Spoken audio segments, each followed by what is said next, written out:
கார்த்திக் தீபா சீரியலில் நாளைக்கு என்ன கதைக்களம் கொண்டு போவாங்கன்னு பார்க்கலாம். அதுக்கு முன்னாடி வீடியோ பிடிச்சிருக்குண்ணா லைக் பண்ணிட்டு பார்த்து சப்போர்ட் பண்ணுங்கள் ஃப்ரெண்ட்ஸ். கார்த்தி மேலே வந்து கேட்க அப்படின்னதுனால வந்து கரெக்டாக கிளம்பி மேலே போயிடுறாங்க ட்ரெஸ் சேஞ்ச் பண்ணலான்ட்டு. ரம்யா வந்ததுக்கு அப்புறமேட்டுக்கு பேச ஆரம்பிக்கிறாங்க.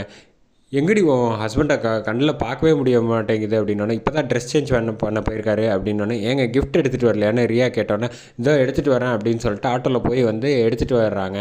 கார்த்தி வந்ததுக்கு அப்புறமேட்டுக்கு ரம்யா எங்கே அப்படின்னு அவங்க உங்கள் ஃப்ரெண்டை காணுமே அப்படின்னோடனே, இல்லைங்க இப்போ தான் கிஃப்ட் எடுக்க போகிறேன்ட்டு வந்திருக்கா அப்படின்னு சொல்லிட்டு உள்ளே வராங்க. உள்ளே வந்ததுக்கு அப்புறமேட்டுக்கு பார்த்தா ரியா வந்து ஏதாவது பிரச்சனை பண்ணி மறுபடியும் இல்லை கார்த்தியை போக சொல்ல முடியாது, எப்படியும் உண்மை தெரிய போகிறது தான் அப்படின்னு அந்த பக்கம் யோசிச்சுக்கிட்டு இருக்காங்க. ரம்யா உள்ளே வந்து அண்ணா வந்து பேச ஆரம்பிக்கிறாங்க தீபா கிட்ட. கார்த்தி தான் என்னோடய ஹஸ்பண்ட் அப்படின்னு வந்து இன்ட்ரடியூஸ் பண்ணோன்னே, என்னது ஓ ஹஸ்பண்டா, என்னையா நினச்சிக்கிட்டு இருக்கேன்னு ரம்யா வந்து கிஃப்ட்டை வந்து அப்படியே கீழே போட்டுட்டு கத்த ஆரம்பிக்கிறாங்க. என்னமோ ஹஸ்பண்ட் யோகியம் மாதிரி பேசிக்கிட்டு இருக்க, அவள் வந்து என்னை ஏமாற்றிட்டான் தெரியுமா, இத்தனை நாள் வந்து லெட்டர் கொடுத்தது, விதவிதமாக புடவை கொடுத்தது எல்லாமே வந்து இந்த கார்த்தி தான்.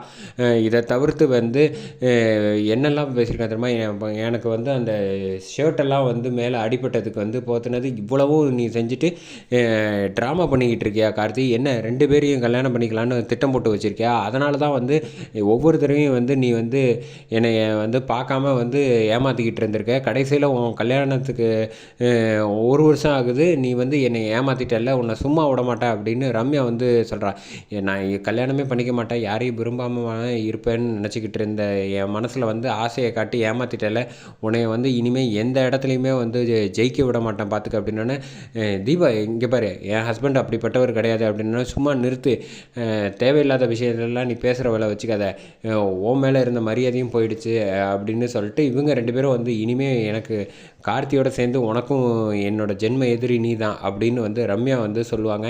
இதெல்லாம் வந்து ட்ரீமாக இருக்குமா இல்லை உண்மையாக இருக்குமான்னு தெரியல. கமெண்ட் செக்ஷனில் கமெண்ட் பண்ணி பாருங்கள்.